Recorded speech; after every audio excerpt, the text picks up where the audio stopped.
હમણાં મેં એક રીલ મૂકેલું દહીં કેવી રીતે મેળવવું અને જેના મિલિયન ઓફ વ્યૂઝ થઈ ગયા છે. નાનો કકડો મૂકેલો જેથી લોકોએ પૂછ્યું કે આ કેવી રીતે મેળવવાનું, રીત તો બતાવો. તો આજે હું તમને રીત શેર કરું છું. હંમેશા દહીં મેળવવા માટે તમારે છે ને અમૂલ બફેલો મિલ્ક આવે છે આવું એ યુઝ કરવાનું છે. આ કોઈ અમૂલની જાહેરાત નથી. હું મારી રીતે એક વખતે મારી પાસે આનું મેળવણ હતું એટલે મેં આ ટ્રાય કર્યો અને બહુ જ સરસ દહીં થયું. ત્યારનું હું આવી રીતે જ મેળવું છું. અને એનું મેળવણ છે એ તમારે મસ્તી દહીં વાપરવાનું છે. મસ્તી દહીંનું મેળવણ લઈને એકવાર તમે ટ્રાય કરજો. પછી જ્યારે દહીં મેળવાઈ જાય ત્યારે આ મેળવણ તમારા ઘરમાં કાયમ હોય એટલે આ જ મેળવણથી તમે યુઝ કરી શકો છો. એકવાર મસ્તી દહીં લાવી અને દૂધ મેળવવાનું. હવે દૂધ કેવી રીતે મેળવવાનું ને કેટલી ક્વોન્ટિટીમાં એનું મેળવણ નાખવાનું એ તમને હું જણાવું. જાડા બુંદાવાળી તપેલીમાં પાણી ઉમેરવાનું છે જેથી કરીને ચોંટી નહીં, અને ગાળી મૂકીને દૂધને ગાળી લેવાનું છે. અમૂલનું બફેલો મિલ્ક 1 લીટર લીધું છે. દૂધને ગેસ શરૂ કરી એક ઉભરો આવવા દઈએ ત્યાં સુધી ગરમ કરવાનું છે. એને હવે ટચ નથી કરવાનું. અહીંયા સુધી ઉભરો આવી જાય એટલે ગેસ બંધ કરી દેવાનું છે. થોડોક ઉભરો આવ્યો છે જોઈ શકો છો, અને હવે ગેસ બંધ કરી દેવાનો છે. આ દૂધ છે ને લગભગ 20 મિનિટમાં સહેજ ઠંડુ થઈ ગયું છે અને આંગળી તમારી બોળાય એવું હોવું જોઈએ. ઉફાળો નહીં પણ થોડીક આંગળી દબોળો અને સહેજ આંગળી ગરમ લાગે એવું હોવું જોઈએ. આ તમે પ્રેક્ટિસ કરશો 1-2 વાર તમને ખ્યાલ આવી જશે. અને હવે બધા દહીંમાં માપ એટલે 1 ટેબલ સ્પૂન દહીં એટલે 500 ગ્રામ હોય તો 1 ટેબલ સ્પૂન નાખવાનું, અને લીટર હોય તો 2 ટેબલ સ્પૂન દહીંનું મેળવણ જે મસ્તી દહીં આવે છે એનું મેળવણ નાખવાનું છે. અને હવે આવી વલોણી લઈ અને જાગ થાય ત્યાં સુધી એને હલાવવાનું છે. જો ઉપર જાગ થવા માંડી મેળવણ બધું એક સરખી રીતે દૂધમાં બેસી જશે. તમારી પાસે આવું ના હોય, આ બધા પાસે હોય એટલે મેં બતાવું, અથવા હેન્ડ મિક્સર જે હોય એનાથી પણ તમે કરી શકો છો. લગભગ 1 મિનિટ સુધી આને હલાવવાનું છે જેથી દહીંમાં જે મેળવણ છે એ સરસ રીતે બેસી જશે. હવે આવી રીતે કાચનો બાઉલ લીધો છે. તમે માટીનું વાસણ પણ લઈ શકો છો.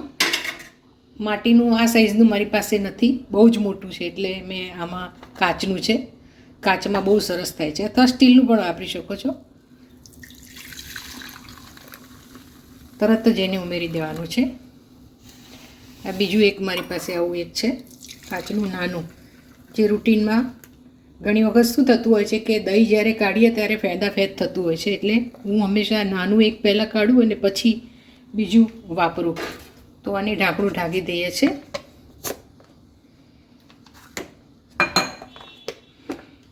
હવે છે ને અહીંયા મેં દૂધ ગરમ કર્યું છે. કાયમ હું એવી રીતે મેળવું કે મારે દૂધ ગરમ કરવાનું જ હોય તો દૂધ ગરમ કરી દહીં મેળવવાનું હોય ત્યારે હું ઢાંકણું મૂકું અને એની ઉપર આ વાટકો મૂકી દઉં. હલે નહીં ને એ રીતે વાટકો મૂકી દેવાનું છે. તમારી પાસે જો આવું દૂધ ગરમ કરેલું ન હોય તો તમે ગરમ પાણી નાખીને પણ આ મૂકી શકો છો. અને ઉપર હું આવું એક વાસણ ઢાંકી દઉં છું. વાસણ ઢાંકવું જરૂરી છે જેથી કરીને અંદર જે ગરમાવો હશે ને એ સીધો દહીંને અડશે. અને લગભગ 1.5 થી 2 કલાકમાં આ દહીં શિયાળામાં પણ થઈ જાય છે અને ઉનાળામાં પણ થઈ જાય છે. એકવાર તમે આ ટીકથી કરશો ને દહીં તો બહુ સરસ રીતે થશે. એવી રીતે આને પણ હું મૂકી દઉં છું. 1.5 કલાક થયો છે અને ચેક કરી લઈએ છીએ.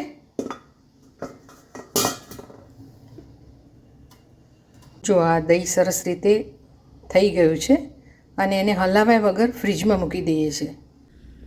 દહીં થોડુંક મેળવાઈ જાય, હલે નહીં એ રીતે તમારે ફ્રીજમાં મૂકી દેવાનું છે. એને લગભગ 1 કલાક સેટ થવા દેવાનું છે તો સરસ મજાનો ચોસલા જેવું દહીં થશે. આ ખાસ યાદ રાખવાનું, ફ્રીજમાં ખાસ મૂકવાનું. બીજું પણ હું મૂકી દઉં છું અને બહુ સરસ રીતે સેટ થઈ જશે. તો મિત્રો આ જોઈ શકો છો, ફક્ત આ મારે 1.5 થી 2 કલાકમાં દહીં થઈ ગયું છે. જુઓ તમને લાઈવ બતાવું. ક્યારની આ કરું છું તોય પાણી દેખાય છે, પડતું નથી. કોઈ પણ જાતનો પાવડર નહીં કે આરા લોટ નહીં કે પછી કોર્નફ્લોર નહીં, કારણ કે એ બધું નુકસાનકારક છે ડાયાબિટીસમાં. હવે તમને જો ચોસલા પડે એવા થઈ જજો. અને આપણે આજે ફીણ કરેલું ને એટલે થયેલું.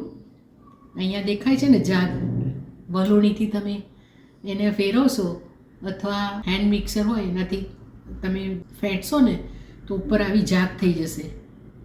અને એ જ્યારે જામશે ત્યારે આવી જાગ દેખાશે. જો તમને નજીકથી બતાવું, જાગ થઈ છે ને, અને આ સહેજ પણ હલતું નથી. આને તમારે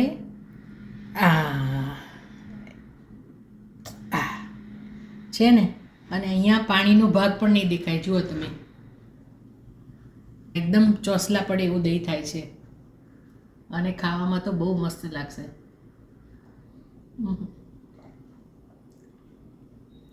ઉનાળામાં તો દહીં બધાને જોઈતું જ હોય છે. તમે આ ટ્રીકથી કરજો. ઘણા લોકોને આ ખબર નથી. આ અચાનક મારા મેળવણમાં આ મેં દહીં મેળવેલું અને બહુ જ સરસ થયું. ત્યારથી હું આ રીતે મેળવું છું. ને અમારા ઘણા બધા સર્કલમાં મેં કહ્યું ને તો બધા આ રીતે મેળવે છે અને બહુ જ સરસ થાય છે.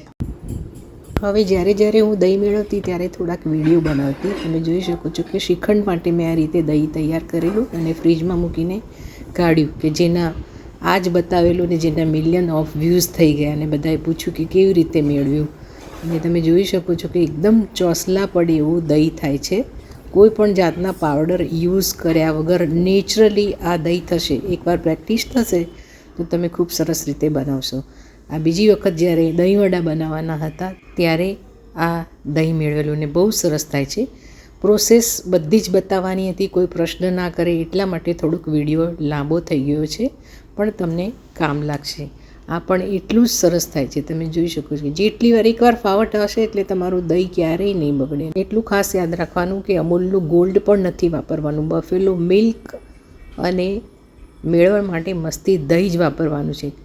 હા, તમારી પાસે એકદમ ફૂલ ફેટનું દૂધ હોય તો કોઈ વાર ટ્રાય કરજો. મિત્રો, આ ટ્રીક યાદ રાખશો તો દહીં ક્યારેય તમારું પાતળું નહીં થાય કે પાણી પચું નહીં થાય કે પાણીનો ભાગ નહીં રહે.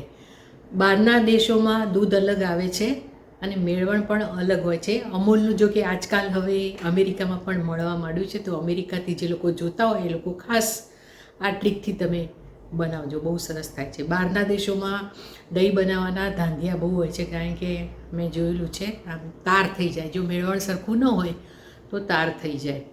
તમારે આટલી વસ્તુ ખાસ ધ્યાન રાખવાની. છતાંય કંઈ પ્રશ્ન હોય તો તમે મને પૂછી શકો છો. ખૂબ સરસ દહીં થશે. આ જ દહીં સરસ રીતે મળે એટલે તમે એમાંથી શ્રીખંડ પણ બનાવી શકો છો. શ્રીખંડનો વિડીયો હું આગામી વિડીયોમાં થોડાક સમયમાં હું મૂકીશ. આવી રીતે જ દહીં મેળવીને શ્રીખંડ બનાવવાનો, જેથી દહીંમાં પાણીનો ભાગ નહીં હોય, એટલે જે મસ્કો હોય ને એ બહુ સરસ થાય છે. અને શ્રીખંડ તમે આઈસ્ક્રીમ ખાતા હોય એવું લાગશે. બહુ સરસ થાય છે. ટ્રાય કરજો. વિડીયો લોકો સુધી પહોંચે એટલે ખાસ શેર કરજો, લોકોને ખ્યાલ આવે. Thank you.